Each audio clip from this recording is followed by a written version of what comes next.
Assalamualaikum warahmatullahi wabarakatuh. Jumpa lagi kita di Rudy Krosok Channel, channelnya edukasi, informasi dan hiburan. Pada video kali ini kita akan dengarkan lanjutan kajian dari Ustadz Dr. Nurholis LCMA tentang fikih ikhtilaf dalam pemahaman Al-Quranul Karim, di kajian Ba'da Subuh Masjid Nurul Amal Gunung Terang Bandar Lampung. Pada Al-Quranul Karim terdapat lebih dari 77.000 kata yang tentu tidaklah gampang bagi kita dalam memahaminya. Untuk kita belajar memahaminya maka ada kode etik dan kaidah-kaidah tertentu yang perlu dipelajari sebelumnya. Marilah kita dengarkan kajian dari Ustadz kita. Namun sebelumnya bagi sobat-sobat yang belum subscribe channel ini tolong segera di-subscribe, share dan bunyikan loncengnya. Karena membantu sesama juga merupakan ibadah. Terima kasih. Assalamualaikum warahmatullahi wabarakatuh. Innal hamdalillah nahmaduhu wa nasta'inuhu wa nastaghfiruh wa na'udzu billahi min shururi anfusina wa min sayyiati a'malina.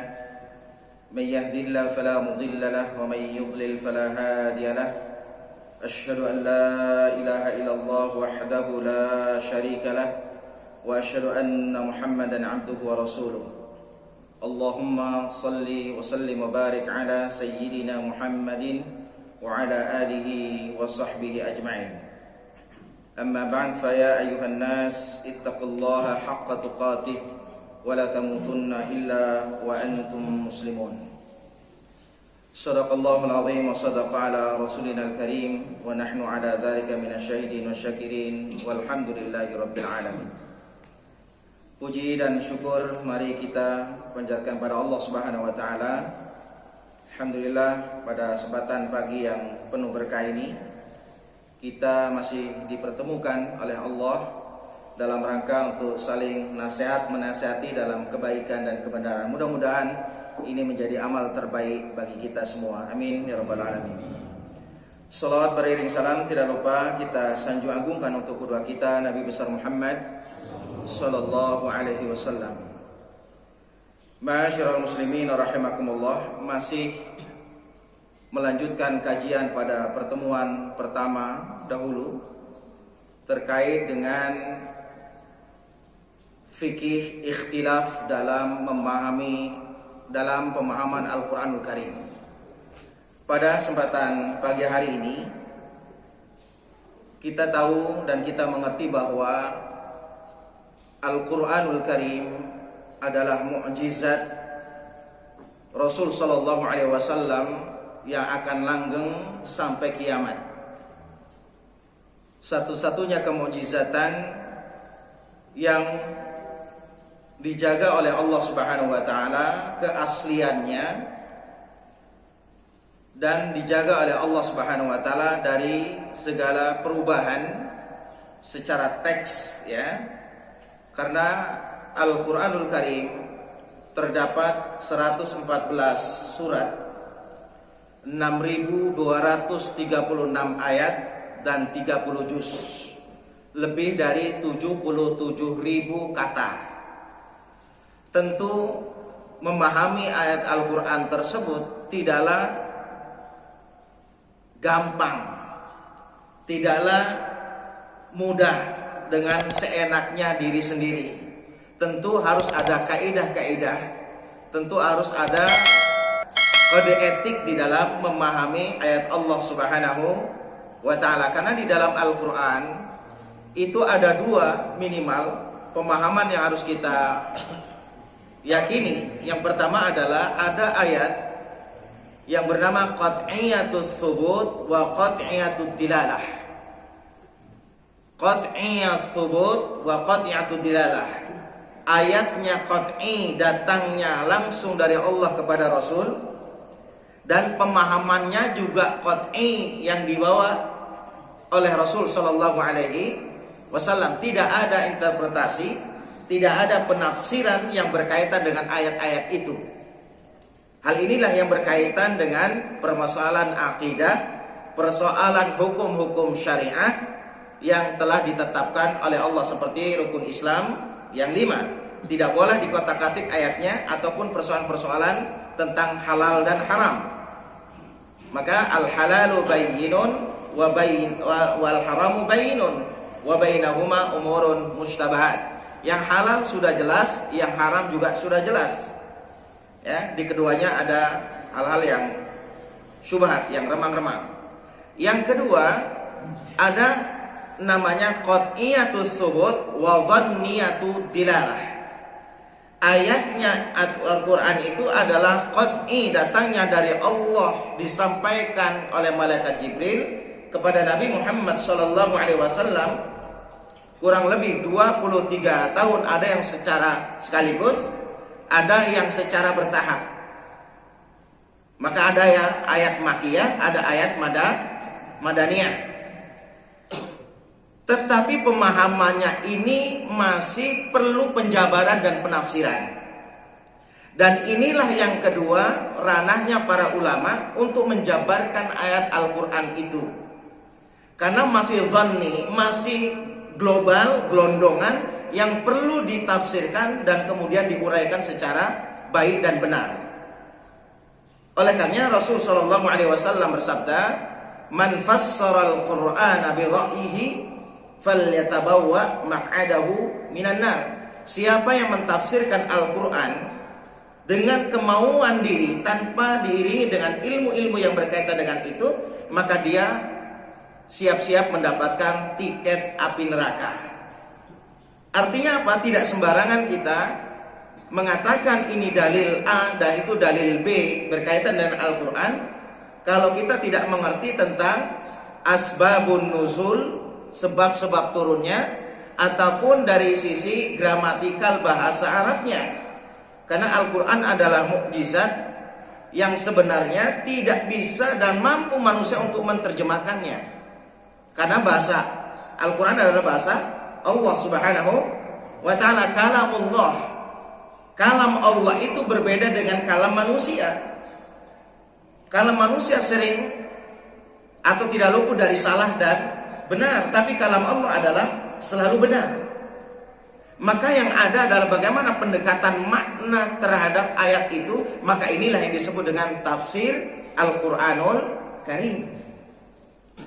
Maka ma'asyiral muslimin rahimakumullah, memahami Al-Quran melalui tafsir inilah adalah untuk mendekati pendekatan makna untuk bisa dipahami. Karena Al-Quran adalah inna anzalna al-Qur'ana arabiyyan la'allakum ta'qilun. Karena Al-Quran diturunkan oleh Allah dengan bahasa Arab, maka minimal orang yang ingin mempelajari Al-Quran itu ngerti bahasa Arab. Maka ini banyak kekeliruan terkait dengan penafsiran yang sekarang ada liberalis, yang sembarangan, liberal.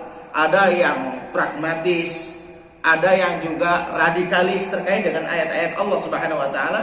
Karena Al-Quran itu tidak bisa dipahami secara sendiri. Juz'un la yatajazza. Al-Quran itu adalah satu bagian yang tidak bisa dipisah-pisahkan dengan bagian yang lain. Ada ayat yang mujmal, global, kemudian ditafsirkan oleh Allah Subhanahu wa ta'ala. Contoh, ma'asyiral muslimin rahimakumullah, tentang ayat salat, tentang ayat puasa, tentang ayat zakat. Ya ayyuhalladzina amanu kutiba alaikumus siyam kama kutiba alal ladzina min qablikum la'allakum tattaqun. Ini adalah menjadi dalil terkait dengan perintah puasa Ramadan. Dari sejak kapan puasa Ramadan itu? Ya, di situ adalah kutiba alaikumus siyam.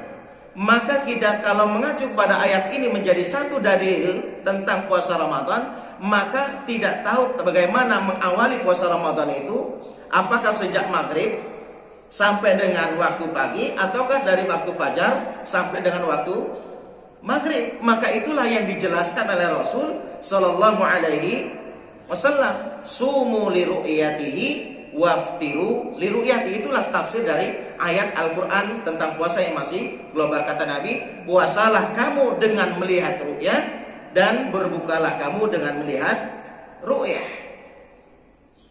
Nah, ini kemudian ayat-ayat tentang salat. Ya ayyuhalladzina amanu aqimus shalah wa atuz zakah. berapa jumlah rakaat salat 5 waktu itu tidak dijelaskan secara detail oleh Allah Subhanahu wa taala dalam Al-Qur'an. Dan begitu juga zakat, berapa persen zakat yang wajib diberikan kepada 8 golongan. Maka ini semua ditafsirkan oleh Rasul sallallahu alaihi wasallam, "Shallu kama raaitumuni usolli." Salatlah kamu wahai kaum muslimin sebagaimana kamu melihat aku salat. Artinya apa? Tidak ada ranah pentafsiran oleh diri kita seperti orang-orang yang di sebelah bahwa innas salata lidzikri, bahwa salat itu hanya eling. Maka ada jamaah eling. Apa jamaah eling? Kalau melihat salat duhur waktu duhur, sudah dia diam sebentar, yang penting ingat itu waktu duhur. Tidak ada gerakan takbir sampai dengan salam. Karena dia mentafsirkan ayat Al-Qur'an, innas salata lidzikri, sungguhnya salat itu adalah zikir nginget kepadaku. Padahal zikir di situ adalah inna salata zikir, artinya salat yang diawali dengan pergerakan takbir, diakhiri dengan salam. Dari mana? Shallu kama raaitumuni usolli, salatlah kamu sebagaimana kamu melihat aku salat. Banyak sekali ayat-ayat nanti yang ditafsirkan secara sembrono, bahkan ada yang menyoal terkait dengan slogan, mari kita kembali pokoknya kepada Al-Quran dan Sunnah. Ini kalimatul haq yuridu bihil batil. Kalimatnya ada giumnya ini, slogan ini benar, tapi pemahamannya yang keliru. Kalaulah kita diberitakan, mari kita kembali kepada Al-Quran dan Sunnah, standarisasi untuk kembali kepada Quran dan Sunnah itu seperti apa? Karena Al-Quran yang kita pahami tadi, ada ayat Al-Quran yang qat'i, ayatnya, pemahamannya juga qat'i. Ada ayat yang qat'i, ayatnya dan pemahamannya masih zonni, perlu pentafsiran dan penterjemahan. Oleh karenanya, apakah setiap muslim itu mampu untuk memahami kapasitasnya terkait dengan dua sumber itu, Al-Quran dan Sunnah? Tidak semua orang demikian, walaupun ayat Al-Quran fa in tanaza'tum fi syai'in farudduhu ila Allahi wa rasulih. Kalau kamu ada persoalan dalam persoalan agama, maka kembalikanlah kepada Al-Quran dan Sunnah. Siapa yang memahami itu? Adalah ulama. Maka kita adalah, kalau tidak ittiba ya taklid. Ya, maka fas'alu ala dzikri in kuntum la ta'lam. Kalau kita nggak ngerti, maka tanyakanlah pada orang yang lebih memahami. Itu kalimat yang benar, tetapi pemahamannya keliru, tidak gelondongan seperti itu. Perlu penterjemahan secara baik. Oleh karenanya, menurut Al-Farmawi, seorang ulama tafsir dari Al-Azhar University di Mesir, mengatakan minimal orang yang memahami kalimat itu, kembali kepada Al-Quran dan Sunnah itu, memahami berbagai disiplin ilmu tentang Al-Quran. Kemampuan bahasa Arabnya secara baik. Karena untuk menentukan SPOK saja, subjek, predikat, objek, itu juga susah. Contohnya di dalam Al-Fatihah, Alhamdulillah. Kenapa dibaca Alhamdu? Tidak dibaca Hamdun Lillah atau Hamdan Lillah. Karena al di situ artinya adalah litaksis. Pengkhususan pujian itu hanya diberikan kepada Allah, dan itu di awal mula ayat. Karena sebagai permulaan kita harus memuji Allah dan tidak boleh memuji manusia yang tidak pernah memuji Allah Subhanahu wa ta'ala. Maka di dalam surat Al-Fatihah, kenapa kita la salata liman lam yaqra bi Fatihatil Kitab, tidak sah salatnya kita kalau tidak membaca surat Al-Fatihah? Karena ada 3 komponen di dalam surat Al-Fatihah ini. Yang pertama adalah persoalan akidah. Ayat yang kedua sampai dengan ayat yang keempat. Alhamdulillahirabbil alamin arrahmanir rahim maliki yaumiddin. Ini persoalan akidah. Kenapa diletakkan di awal? Karena kata Imam Malik rahimahullah ta'ala, la yasluh hadhil ummah illa bima salaha bihi awwaluha. Umat ini tidak akan pernah baik, tidak akan pernah lurus kalau kita akidahnya masih tergadaikan dengan persoalan yang lain. Sekarang sedang booming. Jadi ada seorang ustadz yang mampu melihat jin, ya, ataupun setan. Padahal ya jin dan setan itu ada dua, minal jinnati wan nas, ada bangsa manusia dan ada bangsa jin memang yang gaib. Tapi kalau menyatakan dia bisa melihat jin, wa huwa yarakum, dia bisa melihat kita dan kita tidak bisa melihat jin itu. Siapa, kata Nabi SAW, yang menyatakan bahwa dia bisa melihat jin, bahwa buhtanun azim, maka itu tanda kebohongan yang sangat besar bagi seorang itu. Nah ini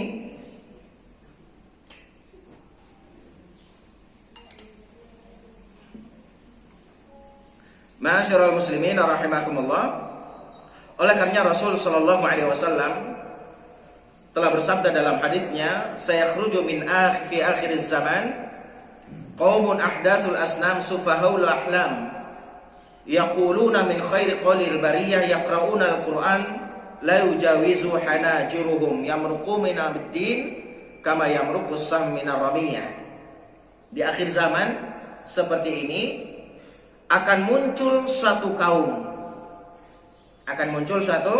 Dan itu datangnya dari kaum muslimin yang masih muda belia secara umum, tapi pendek akalnya karena kejahilan. Mereka mengatakan sesuatu yang baik namun untuk tujuan keburukan. Tadi kalimatul haq yuridu bil batil, kembali kepada Al-Quran dan Sunnah. Baik itu adalah tidak ada di sangkalan para ulama, tetapi kadang-kadang itu diseret kepada pemahaman yang sempit oleh dirinya. Mereka juga membaca Al-Quran namun tidak sampai melewati batas kerongkongan. Mereka keluar dari Islam sebagaimana meluncurnya anak panah dari busurnya. Maka ketika Anda melihat itu, maka luruskanlah orang itu. Siapa ini? Para ulama hadis mengatakan Sufaul Ahlam adalah kaum Khawarij, kelompok dari kaum muslimin yang sering menyalahkan orang lain tanpa dasar ilmu pengetahuan, yang sering membid'ah-bid'ahkan atau mengatakan orang lain salah, yang penting yang saya benar. Dan ini terjadi karena berkaitan dengan persoalan ayat Allah Subhanahu wa taala yang belum dipahami secara tuntas. Oleh karenanya ma'asyiral muslimin, karena Al-Quran ini diturunkan dengan 7 huruf. Kata Nabi SAW, innal Quran nazala ala sab'ati ahrufin. Al-Quran itu diturunkan dengan 7 huruf. Faqra'u ma tayassara min, maka bacalah Al-Quran itu dengan kemampuanmu. Jadi pahami apa yang dimaksud dengan 7 huruf ini. Ulama berbeda pendapat. Ada yang mengatakan adalah 7 kata yang memiliki sinonim, persamaan kata. Ada yang mengatakan bahwa 7 huruf adalah bahasa selain Quraisy. Ada 7 huruf juga adalah bacaan 7 qiraat, seperti qiraat Nafi, qiraat Ibnu Katsir, kemudian Hafiz an Asim, kemudian ada Hamzah, ada Kisai, dan seterusnya. Semuanya itu diajarkan oleh Rasul Shallallahu Alaihi Wasallam, karena dialek orang Arab itu satu negeri dengan negeri yang lain itu agak berbeda. Seperti Jawa, kita Jawa Solo dengan Jawanya orang Lampung ini beda. Maka Al-Quran itu bukan diturunkan dengan bahasa Arab nengendi, tapi adalah bahasa Arab.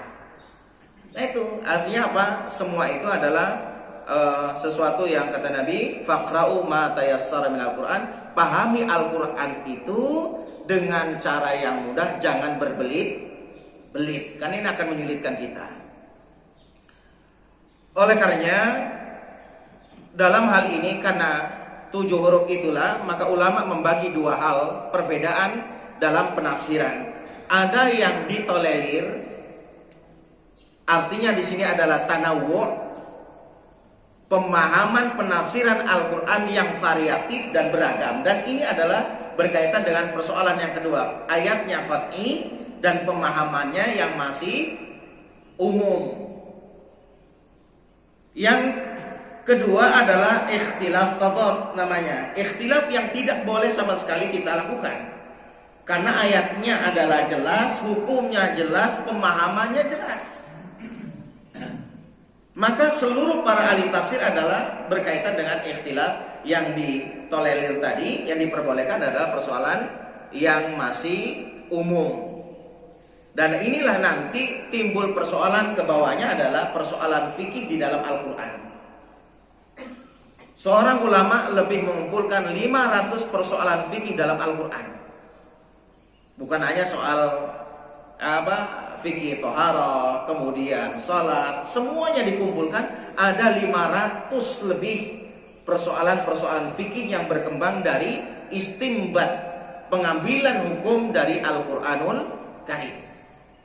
Nah, kalau kita satu persatu ini setahun nggak habis itu kita kaji bersama.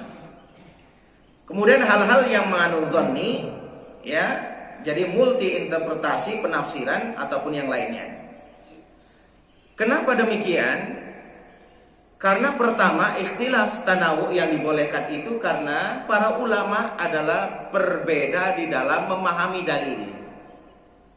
Berbeda di dalam memahami dalil atau ikhtilaf karena dalil. Contohnya adalah lafaz yang mengandung banyak makna. Dalam bahasa Arab adalah mustarak. Allah Subhanahu wa taala berfirman, "Wal mutalaqqatu yatarabbasna bi anfusihinna thalathata quru." Wanita-wanita yang dicerai oleh suaminya, maka hendaklah dia menunggu 3 kali quru. Kata-kata quru di dalam Al-Quran itu memiliki 2 makna. Dua-duanya benar. Maka ulama dari Hijaz itu adalah Mekah, Madinah maupun dari Palestina, itu Hijaz. Ada yang dari Irak. Orang Hijaz mengatakan bahwa quru itu, salah satu quru adalah 3 kali sucian. Maka wanita yang dicerai oleh suaminya tidak boleh atau boleh untuk rujuk kembali selama 3 kali sucian, artinya 3 bulan. Jadi hari ini diceraikan, bulan Agustus, September, Oktober, November ini selama 3 bulan itu masa menunggu dan dia boleh kembali lagi ke istrinya. Kalau tolak 1 dan tolak 2, mak saya mau balik lagi. Tanpa diiringi dengan saksi maupun dengan mahar. Atau dipahami dengan 3 kali haid. 3 kali haid ya sama dengan 3 kali suci, 3 bulan itu. Tetapi kalau mau rujuk lagi lebih daripada 3 bulan dari pemahaman ayat ini, maka dia harus mengulangi pernikahan seperti awal. Menyediakan mahar, harus ada saksi, ada wali. Ya. Lah bagaimana kalau dengan seorang ini kan yang masih haid, Bapak Ibu sekalian, rahimakumullah. Bagaimana kalau cerainya itu sudah monopos? Ada nggak yang cerai sudah monopos? Ada. Atau nikah dengan perempuan yang belum haid? Ada nggak? Bapak nikah dengan anak SD, kan belum sementara ayatnya adalah apabila kamu menceraikan istrimu maka tunggulah sampai dengan 3 kali sucian atau 3 kali haid. Sekarang pemahaman kebalikannya, anak itu, istri itu adalah belum haid, yang kedua sudah monopos. Bagaimana cara menentukannya? Karena di dalam Al-Quran tidak ditemukan ayat itu. Apakah harus mengikuti 3 kali suci atau 3 haid, sementara tidak suci dan tidak haid? Maka ulama mengatakan bila wanita yang dicerai itu adalah sudah monopos ataupun belum haid, maka dia juga sama diukur dengan salah satu quru ini, yaitu 3 bulan. Sah nggak nikah dengan wanita yang belum haid? Bapak Ibu sekalian, sah. Karena syarat nikah itu nggak ada, syaratnya adalah harus haid dulu. Kenapa? Harus ada wali, ada saksi, ada mahar, ijab dan kabul sudah. Maka Nabi Shallallahu Alaihi Wasallam menikahi dengan Aisyah, sudah haid belum? Belum.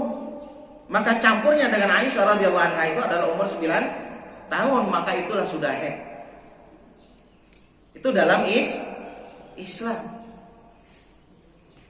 Ya, maka dalam hal ini tetap dia menunggu 3 bulan, diikut dengan salah satu quru. Ini adalah makna yang mustarak, memiliki satu makna lebih terkait dengan quru itu. Ya, contoh lain adalah di dalam Al-Qur'an ada kata nur. Allah waliyul ladzina amanu yukhrijuhum minadz zulumati ila nur. Nur ini adalah yang ayat pertama, artinya adalah cahaya. Allah Subhanahu wa taala adalah pelindung bagi orang-orang beriman yang mengeluarkan mereka dari kegelapan menuju cahaya. Zulumat itu adalah secara jamak dan plural, ya. Sementara nur itu adalah bukan jamak, tapi adalah dia bentuknya tunggal. Artinya apa? Ini yang pertama, bahwa namanya kezaliman itu banyak ragamnya, tapi namanya kebenaran itu hanya satu. Ini menurut pandangan beberapa ahli tafsir. Yang kedua, nur juga artinya adalah Islam. Ya alladzina amanu qad ja'akum burhanun min rabbikum wa anzalna ilaikum nuran mubina. Nur juga artinya adalah Allah, artinya adalah cahaya itu sendiri. Allahu nurus samawati wal ard, mathalu nurihi kamishkatun fiha misbah. Maka disinilah nanti Allah punya tangan, Allah punya wajah, Allah bersemayam. Padahal Allah Subhanahu wa taala itu adalah tidak memerlukan waktu, tidak memerlukan tempat, tidak memerlukan juga arah.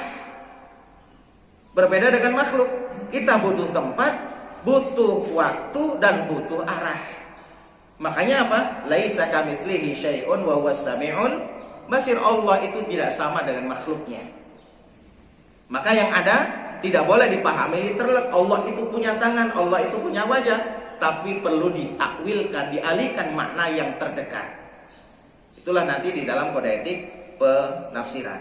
Ini yang pertama. Yang kedua, perbedaan para tafsir adalah karena lafaz dalam Al-Quran itu mengandung makna hakiki dan makna majazi. Ada bahasa kiasan dan ada bahasa kinayah, pengalihan makna dari yang sebenarnya. Allah Subhanahu wa taala telah berfirman, "Au ja'akum minal ghaiti aw lamastumun nisa." Dalam surat Al-Maidah ayat 6, bersentuhan dengan perempuan. Di sini 4 mazhab berbeda pendapat. Apakah sentuhan, sekedar sentuhan itu membatalkan wudu ataukah tidak? Maka dalam qiraat lamastum itu boleh dibaca panjang lamnya, boleh juga dibaca pendek. Au ja'akum minal ghaiti aw lamastumun nisa, atau au ja'akum minal ghaiti aw lamastumun nisa. Itu dalam al-mushaf ya, yang ada adalah panjang. Jadi menyentuh perempuan itu dalam ayat itu ada bisa menyentuhnya dengan fisik, dalam artinya ada di sini adalah jima. Ada yang bersentuhannya dengan tangan. Maka ulama ketika itu kata lamasa, karena itu adalah wazan mufa'alah, saling sentuhan, berarti adalah sentuhan secara fisik yang ada niatnya nafsu di dalam hati, maka membatalkan wudu. Kenapa? Kata Nabi SAW, "Idza iltaqaya khitanani faghtasila." Apabila bertemu dua yang dikhitan, ini bahasa kinayah, ini bahasa kiasan Nabi. Dua orang yang sudah dikhitan, artinya suami dan istri, maka dia harus mandi wajib. keluar atau tidak keluar. Ini kata Nabi Shallallahu Alaihi Wasallam. Maka Imam Syafi'i, bagaimana tentang sentuhan dengan istri? Apakah membatalkan wudu? Kalau diiringi dengan istilah ada nafsu di dalam dirinya, maka dia membatalkan wudu. Tapi sebagai kehati-hatian, Imam Syafi'i tetap memperbaiki wudunya. Tetapi jumhur ulama, Imam Hambali dan seterusnya, itu tidak membatalkan wudu. Kenapa? Karena berdasarkan satu hadis dari Sahih Bukhari bahwa Nabi Shallallahu Alaihi Wasallam ketika hendak melaksanakan salat malam, kaki Aisyah itu menghalangi sujudnya Nabi Shallallahu Alaihi Wasallam. Kemudian disingkapkan, kemudian Nabi sujud. Setelah sujud, kakinya terlentang lagi, disingkapkan lagi. Kalau itu membatalkan salatnya Nabi gara-gara menyentuh, maka Nabi akan berwudu dan tidak melangsungkan salatnya. Paham ya? Karena sentuhan itu bukan sentuhan secara fisik, artinya zahir dan batin. Yang kedua, Nabi Shallallahu Alaihi Wasallam ketika hendak melaksanakan salat maghrib, karena qabbala ihda zaujatihinna. Nabi SAW mencium Aisyah radhiyallahu anha. Sedang duduk di teras rumah, Nabi SAW sudah punya wudu mau sholat. Kemudian diciumlah Aisyah radhiyallahu anha. Kemudian setelah sampai di masjid, beliau melaksanakan sholat dan tidak mengulangi wudunya. Itu lebih dari sentuhan. Kenapa? Tidak berdasarkan syahwat. Ada yang mengatakan itu kan khusus bagi Nabi, tapi kita melihat secara zahirnya hadis Nabi Shallallahu Alaihi Wasallam. Maka inilah menjadi penafsiran. Ada yang membatalkan, ada yang tidak membatal. Akhirnya apa? Kembali kepada diri kita. Kalau berdasarkan nafsu, maka membatalkan. Kalau tidak berdasarkan nafsu, maka tidak membatalkan. Seperti bapak-bapak mau nyeberangin nenek-nenek di jalan besar situ. Dalam gerak hati kita, cantik juga nenek-nenek ini.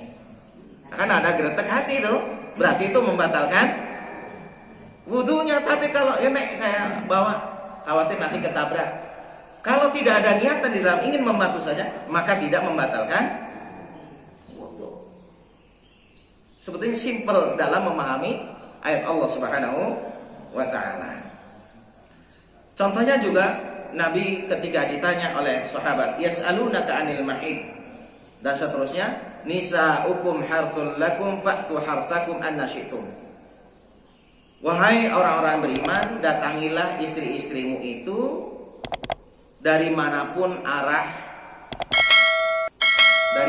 arahnya, dengan cara apapun. Kata anna di situ, boleh dengan cara apa dan bagaimana caranya, tentang berhubungan suami dan istri. Menurut ahli tafsir namanya Imam Al-Wahidi, makna dari harsakum, datangilah tanaman itu, artinya adalah mazra'un lil walad, tempat keluarnya anak. Dari dengan cara bagaimanapun boleh, tapi tetap di dalam satu kubul namanya, tempat faradnya istri. Kenapa demikian? Kalau dipahami oleh depan dan belakang, datangi dengan cara apapun. Dan ini adalah ayat yang membantah tentang perlakuan orang Yahudi dan Nasrani. Kenapa orang Yahudi itu mendatangi istrinya lewat duburnya? Maka Nabi SAW dan tegas dalam hadisnya, siapa man ata imra'atan fi duburiha faqad bari'a mimma anzalallah aw faqad ashabal qasim. Siapa yang mendatangi istri-istrimu lewat duburnya atau di duburnya, maka dia telah bermaksiat, telah mengingkari ajaran Rasul sallallahu alaihi wasallam. Maka disinilah kaum liwat itu ditegaskan oleh Allah adalah maqtulul qatil wal maqtul, dibunuh yang melakukan ataupun yang dilakukan, objek ataupun jadi subjeknya. Ya, ini tentang ayat yang berkaitan dengan ada makna hakiki dan majazi. Ada pertanyaan Bapak Ibu sekalian? Ini baru 2, ini ada berapa ini? 6 hal. Silakan. Lanjut ya. Kemudian ketiga, karena perbedaan qiraat. perbedaan bacaan dalam Al-Quran. Saya sampaikan tadi di awal bahwa Al-Quran turun dengan 7 bacaan qiraat. Yang kita paham, yang sering kita baca di sini adalah qiraat Hafiz an Asim. Ada 6 lagi qiraat yang belum kita pelajari, maka seperti wadduha, wallaili idza saja. Nah, itu orang-orang Afrika. Jangan salahkan, imam di Masjid Nurul Amal kok keliru itu bacaannya. Wadduha kok dibaca wadduha, wallaili idza saja, mawaddaka dan seterusnya. Karena itu adalah salah satu bacaan dari Qalun dan Kisai. Dalam Waladhdallin contohnya juga. Ghairil maghdubi 'alaihim dhalin. 'Alaihim. Enggak 'alaihim walad. Loh, kok benar itu? Salah itu. Itu menurut qiraat yang lain itu benar, tidak sama dengan qiraat Hafiz an Asim. Siapa yang akan tahu tentang 7 qiraat? Salah satu syaratnya adalah harus hafal Quran dulu, baru nanti akan diajari oleh ahli qiraat. Yang hafaz saja kulhu kuliah, gimana mau mengerti yang lain gitu kita. Nah, makanya apa? Salah satunya dalam surat Al-Maidah, wamsahu biru'usikum warjulakum. Basuhlah sebagian kepalamu dan kedua kakimu. Maka boleh dibaca wa arjulakum wa arjulikum. Dibaca fathah, dibaca kasrah, boleh dua-duanya. Kalaulah dibaca fathah seperti dalam mushaf kita, mushaf Utsmani namanya, itu artinya adalah bahwa mengusap sebagian kepala, bukan mengusap kedua kaki. Wawnya itu kembali kepada ayat pertama, ya ayyuhalladzina amanu idza kuntum ila shalah faghsilu arjulakum. Maka basuhlah kedua kaki kita. Maka cara membasuh sama dengan membasuh tangan. Maka harus gosok kaki, kedua kaki itu. Tidak, ini keran, tempelin aja, kemudian balik kaki kita. Itu tidak sah. Ini ngarah gampangnya hari ini. Ya, ngarah gampangnya.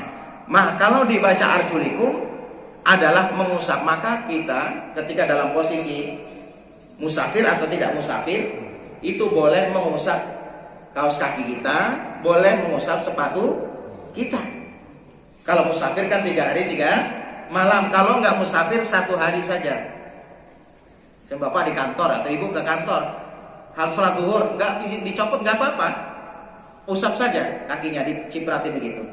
Maka itu Imam Ali bin Abi Thalib radhiyallahu anhu wa karramallahu wajhah ditanya, loh bukannya yang kotor itu dampal kakinya? Kenapa kok yang diusap atasnya? Apa jawab beliau? Kalaulah semua ajaran agama itu harus masuk akal, kalau nggak masuk akal, nggak diterima, maka ini adalah contoh yang terbaik. Yang kotor dampal kakinya, tapi yang diusap atasnya. Jadi semuanya ke dalam Al-Quran itu ada yang masuk akal, ada yang tidak masuk akal oleh kita. Tapi kita umat Islam adalah sami'na wa ata'na. Kita ngikut aja. Sholat subuh, kenapa kok waktu masih seger kok 2 rakaat sih? Aturan 4 rakaat masih semangat. Ya itu masuk akal nggak itu? Nama sami'na wa ata'na, sudah. Jangan banyak, jangan seperti orang Yahudi Nasrani sami'na wa ata'na. Kita dengar tapi kita perdebatkan di belakang. Nah, ini kata arjula dengan arjuli. Dua-duanya adalah boleh. Kalau jumhur adalah mengatakan arju lakum, baca nasab.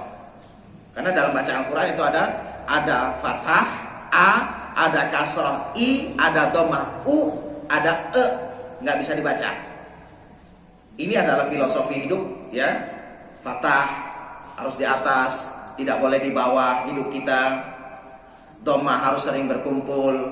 Kemudian nggak boleh kita sukun. Sukun itu merasa nyaman dengan posisi yang ada. Itu dalam nanti Imam Son'ani menjelaskan itu. Kemudian wala taqrabuhunna hatta yadhurn, janganlah kamu dekati istri-istri hingga mereka telah suci. Artinya ketika ada haid, seorang suami ingin mendatangi istrinya, itu harus berada dalam kesucian. Di dalam bacaan sini ada dua, hatta yathurna, ada hatta yatatahharna. Dalam mushaf kita Rasul Utsmani hatta yathurna. Apa maksudnya hatta yathurna ini? Hatta yathurna itu adalah janganlah kamu mendekati istri sampai mereka suci, artinya sampai berhenti dia dari haid. Sampai dia berhenti dari haid. Bagaimana kalau belum mandi? Boleh, yang penting sudah berhenti dulu. Kalau dibaca hatta yathurna. Tapi kalau dibaca hatta yatatahharna, tidak boleh mendatangi istri kecuali istrinya telah mandi janabah dulu. Ini pemahaman dari dua ayat, dan itu boleh. Dua-duanya tinggal mana yang kita yakini. Jadi mandi janabah dulu baru datangi. Yang pertama, tidak harus mandi janabah dulu, yang penting berhenti dari haid.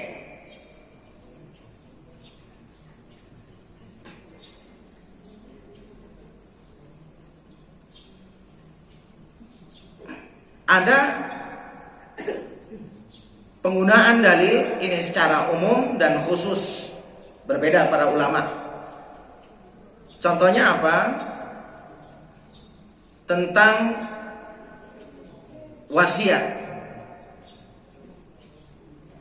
Ya, yusikumullah fi auladikum mithlu hadzil huntsayain. Berwasiatlah kamu kepada anak-anakmu seperti dua bagian. Apakah seluruh anak itu mesti mendapatkan wasiat atau warisan? Tidak mesti. Yang wajib itu adalah sesama muslim. Orang tuanya muslim, anaknya muslim. Kalau orang tuanya muslim atau kafir, anaknya muslim atau itu tidak saling mewarisi. Karena Rasul bersabda, la yarithul muslim al-kafir wala yarithul kafir muslim. Orang muslim tidak mewarisi dari orang tua yang kafir, atau orang tua kafir tidak bisa mewarisi kepada anak yang muslim. Putus hubungannya. Kapan warisan itu dibagi? Setelah orang tuanya meninggal dunia, maka ada harta gono gini. Tapi karena masih hidup, itu namanya wasiat saja atau hibah. Tapi warisan itu adalah dibagi setelah meninggal dunia.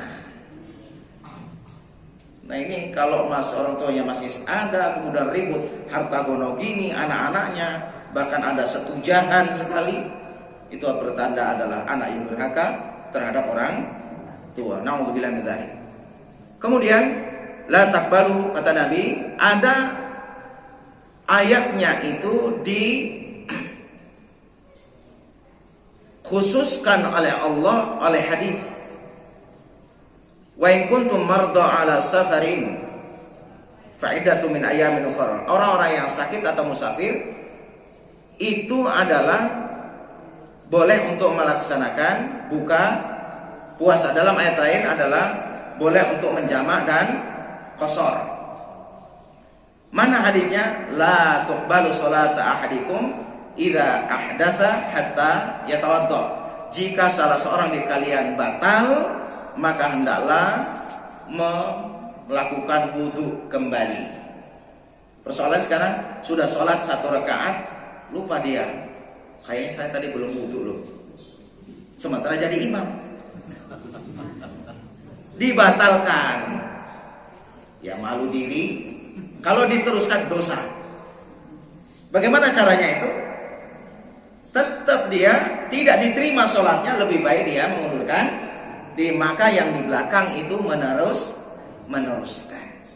Tapi cara keluarnya juga harus ada adabnya Bapak Ibu sekalian. Bagaimana? Pegangi ini mulut kita, hidung kita dengan mulut. Supaya ada pemahaman dari jamaah yang melihat itu mimisen. Padahal yang keluar dari dubur, dari belakang. Jangan langsung, saya batal. Ya, baunya kemana-mana, apalagi habis makan durian dan jengkol petek. Kan gawat. Jadi ada adabnya. Gimana cara? Apakah dilarang melewati orang yang sholat? Kata Nabi SAW, man marra ala sholatin falyuqatilhu. Siapa yang melewati orang yang sholat, maka hadangi dia. Kata qatilhu itu tidak boleh bunuh, Pak, Bu sekalian. Halangi. Bagaimana dalam posisi jamaah? Itu adalah ayat yang dipahami dengan ketika sholat sendirian, maka kita halangi.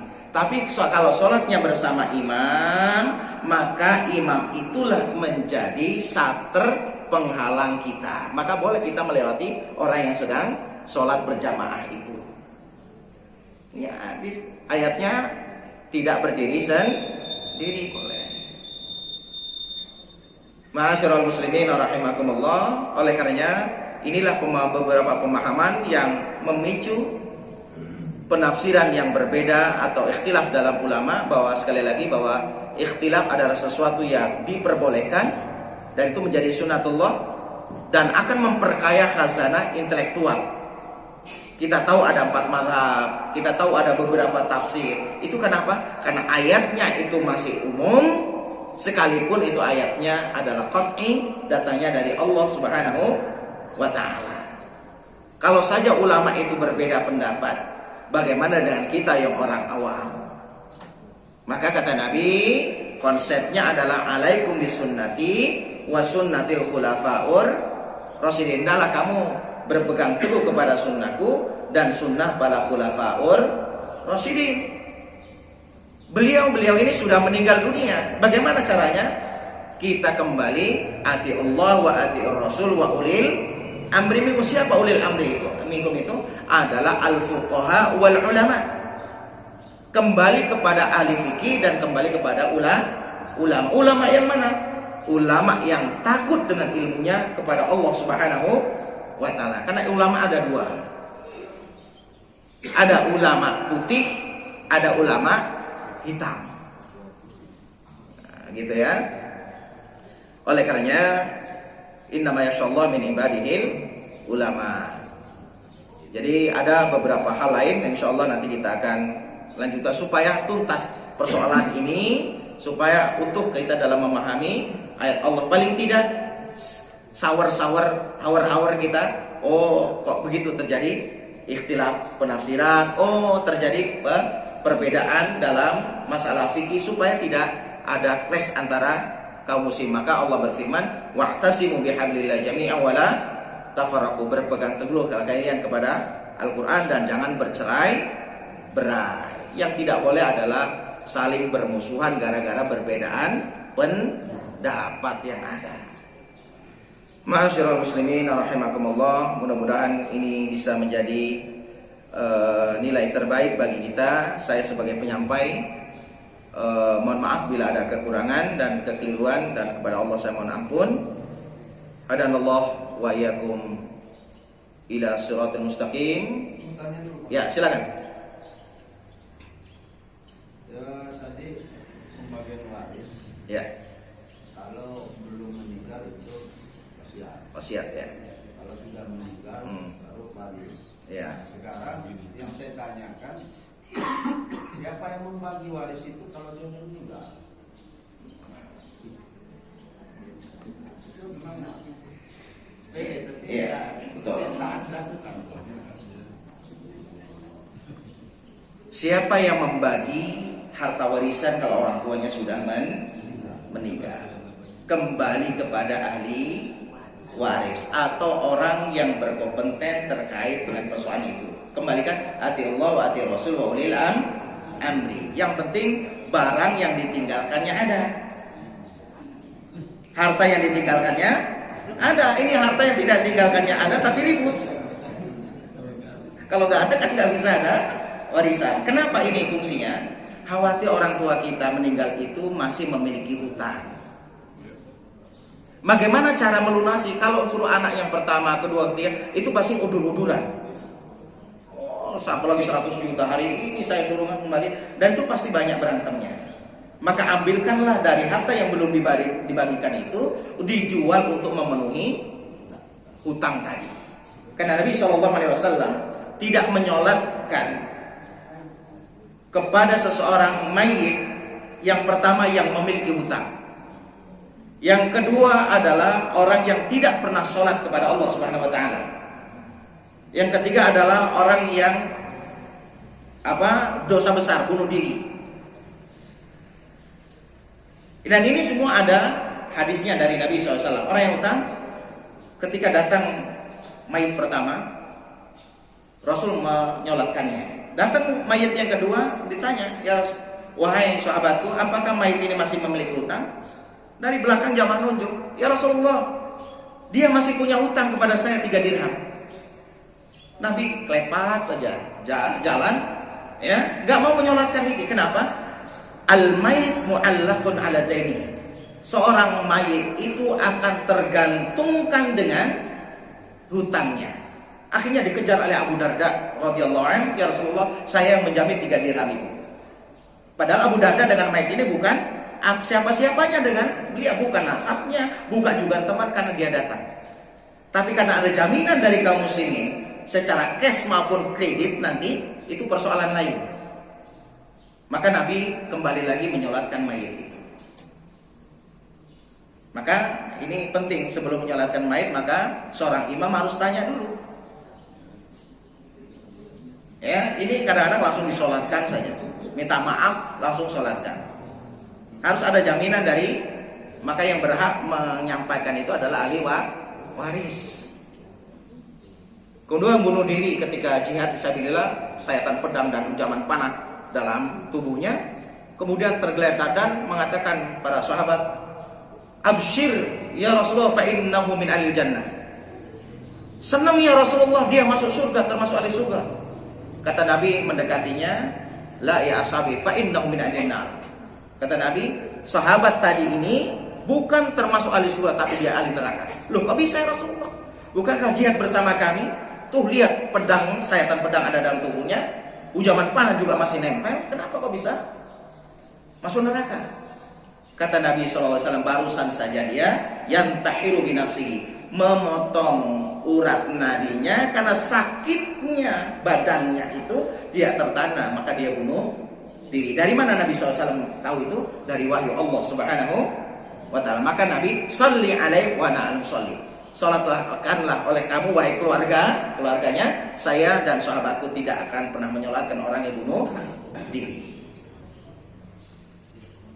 Hari ini ya silakan. Jadi mungkin itu perlu kaitan dengan wasiat tadi, Pak. Iya.